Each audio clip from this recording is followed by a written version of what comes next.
মন রমজানের ওই রোজার শেষে এলো খুশির ঈদ।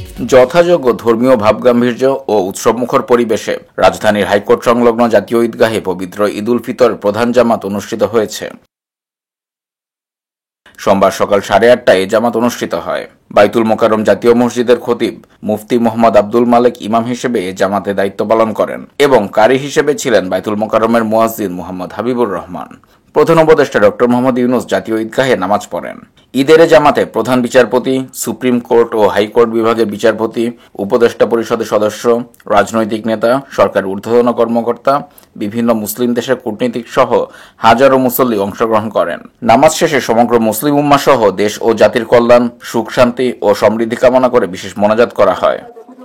ঈদগাহ ময়দানে আইসে আমাদের অনেক ভালো লাগতেছে। ঈদ মোবারক, ঈদ মোবারক। আলহামদুলিল্লাহ, আমরা অন্যান্য বছরের তুলনায় এই বছর অনেক নিরাপত্তা ব্যবস্থা ভালো ছিল এবং অনেক ভালো লেগেছে। মোবারক সবাইকে, জোরে বলো ঈদ মোবারক, জোরে বলো। এবার ঈদ সবার থেকে ভালো হয়েছে, বাচ্চাকে নিয়ে আসছি। ঈদগাহ মাঠটাও সুন্দর করছে আগের থেকে, গত বছরের তুলনায় এবার ভালো হয়েছে। আলহামদুলিল্লাহ, ঈদের দিন পরিবার নিয়ে ঈদগাহতে আসলাম ঈদের নামাজ পড়ার জন্য। জাতীয় ঈদগাহ মাঠ, পরিবার বাচ্চা নিয়ে আসলাম, ঈদের নামাজ আদায় করলাম। নিরাপত্তা অবশ্যই সন্তুষ্ট এবং খুবই আরামে পড়তে পারছি। আমরা বাইরেও পড়েছি কিন্তু খুবই আরামে পড়েছি।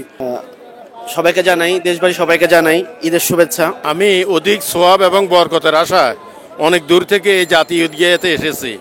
এসে এখানে নামাজ পড়ে আমার কাছে খুব ভালো লেগেছে। ঢাকা সিটি কর্পোরেশন থেকে জানানো হয়, এবারের জাতীয় ঈদগাহে 25,400 বর্গমিটার আয়তনের মূল প্যান্ডেলে একসঙ্গে 35,000 মুসল্লির ঈদের জামাত আদায়ের ব্যবস্থা করা হয়। এছাড়া ঈদগাহে নারীদের জন্য আলাদা নামাজের ব্যবস্থা ছিল।